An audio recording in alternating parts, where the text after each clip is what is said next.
Hey everybody, welcome back to the channel. Today we have a first impressions video on two new manga that I recently read, and I wanted to chat about them with you guys. But before we do, let me remind you as always that you can follow me on your favorite social media platform. Just search for Manga GEEKDOM, and of course you can like, comment, subscribe, be a part of the channel as a member, or you can join my Discord server. The link is in the description down below. So with all of that out of the way, let's get started with the first impressions.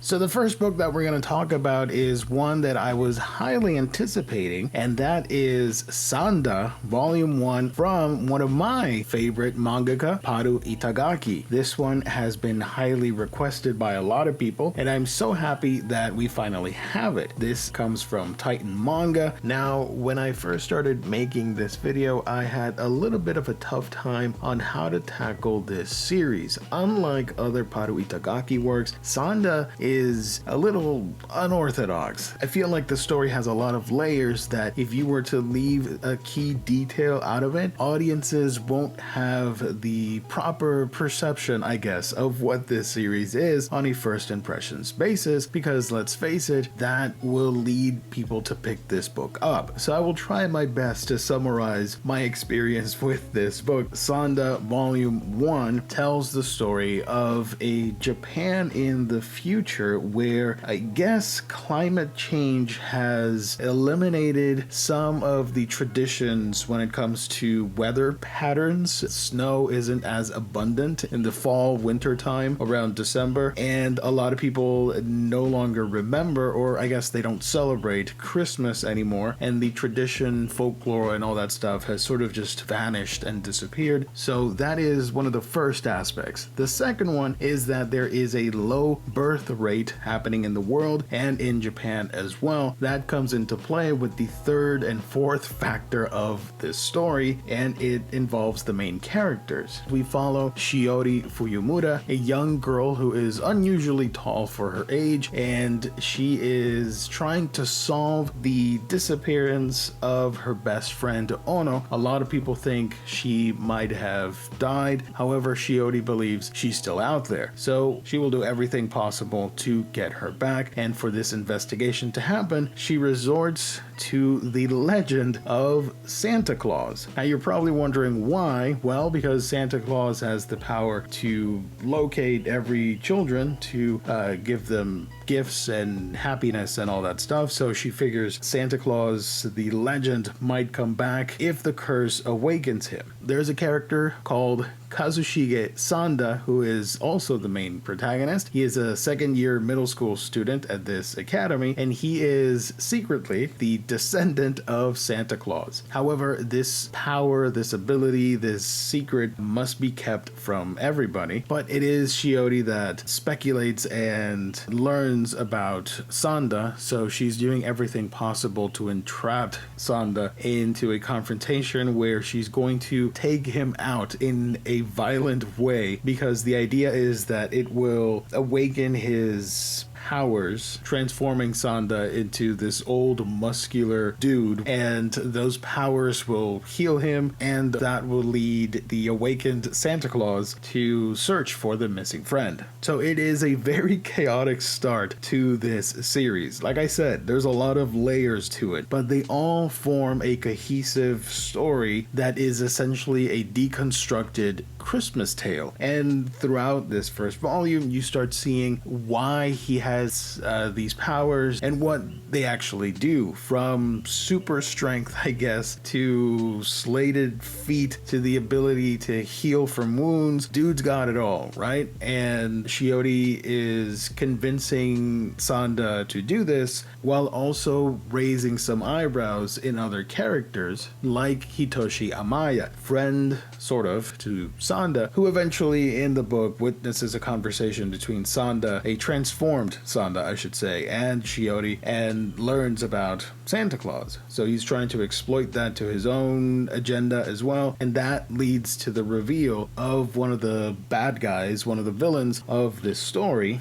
the principal of the academy, Hifumi Oshibu, the principal of the school, a 92-year-old principal, and believes that the students of the academy are the future of Japan and will help rebuild it in the future. He's had a lot of cosmetic surgery and Botox and what have you to keep his youthful appearance, except his hands. This guy is annoyed and feels threatened by the presence, the resurgence of Santa Claus, because in his own words, he feels it is his job to protect children. Meanwhile, Sanda realizes in their encounter that the reason he's so strong and has these weird abilities is to protect children from the likes of evildoers like this. So the stage is set for the upcoming volumes where you have Sanda trying to balance his life as Santa Claus, but of course his teenage self. You have Fuyumura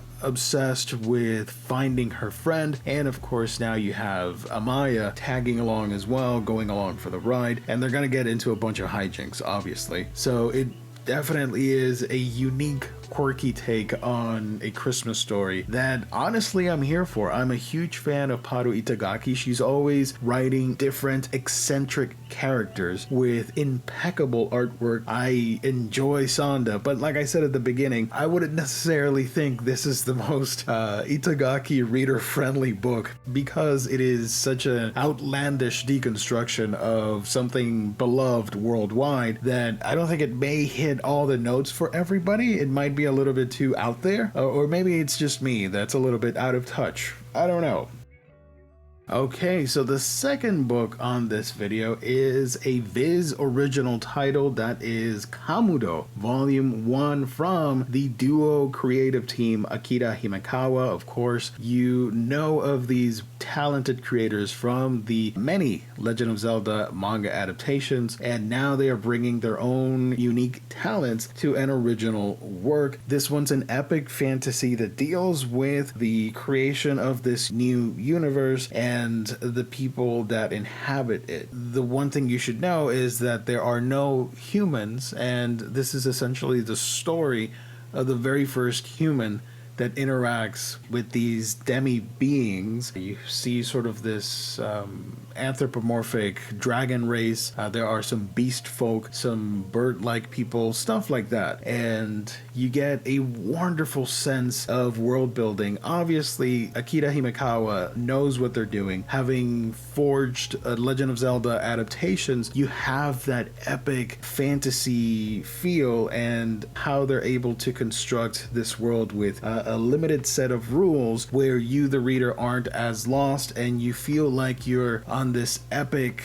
journey. Essentially, God has created this world and constructs these twin pillars that look like a shrine gate called Kamudo, allowing the prana, which is the breath of life, if you will, to flow into Kamudo, and that fills the souls of the individuals, which is the dragon race involved here, spawning the first dragon. And now in present time we have a full society, a full town with customs, traditions, folklore, and all that wonderful stuff. There are going to be some opposing factions, some other races that are envious and are picking fights and all that stuff, so that slowly starts to creep in. But the main focus of the book, however, is the upcoming festival where they celebrate the birth of new life and the hatching of new eggs, new baby dragons, if you will. One of the characters of royal descent, she is very much excited to see her child for the first time, and surprise, surprise, he turns out to be a child of prophecy and is born a humanoid dragon hybrid. He has a tail, and his left arm, if I remember correctly, is scaled up like a dragon with the claws and everything, but everything else is very human-like. And yeah, you know, he looks like a Legend of Zelda character, but that's not a problem. It adds more gusto to the story, if you will. So now that we have our main character essentially as a kid. The second and third chapter are dedicated to seeing his first formative years, learning to be himself in a beautiful way of self-assurance and expression from the elders and from the community as they rally behind our main character, and letting him know that yes, you're different, but that makes you uniquely you. And that is always a beautiful message. That is such a powerful story trope that I think a lot of people would enjoy. And he's going to face some hardships, obviously. There is going to be discrimination because of who he is. The other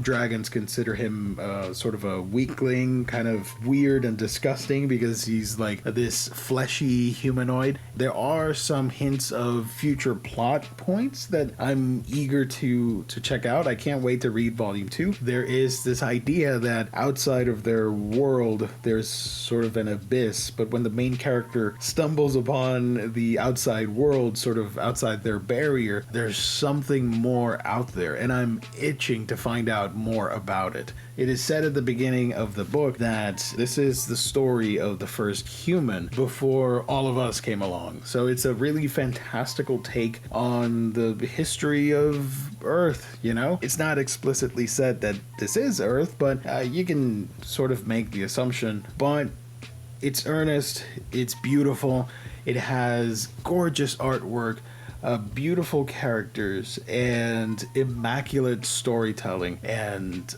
world building. That is one of the best aspects of this book. There are pages here that are dedicated to highlighting the beauty and complexity of life through this wholesome dragon race that values tradition, lore, family, and keeping the customs that they've known since birth, since ancient times. And it is very entertaining and beautiful to see. So yeah, really interesting story.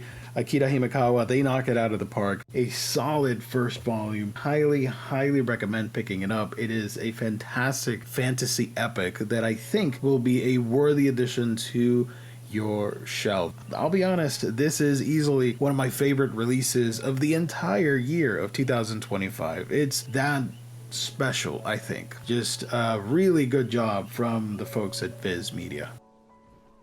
And before I go, I have to give a shout out to my friend William Lee for gifting me this signed print of Kamudo that was being handed out at New York Comic Con this year. He was there, saw it, and thought of me and gifted me this awesome print. I cannot thank you enough. Holy guacamole. That is so cool. I am so happy. I really do appreciate it. I will proudly display it next to my Kamudo volumes. That is awesome. Thank you. Okay, so that is going to be it. Thank you everybody for joining on this first impressions video. It got delayed a little bit. Sorry about that. Comment down below if you've read these books before, and if you haven't, what are some similar manga that you think I should check out. Thank you everybody for being a part of the channel. I truly do appreciate it. God bless. Stay safe out there. I will catch all of you on the next one.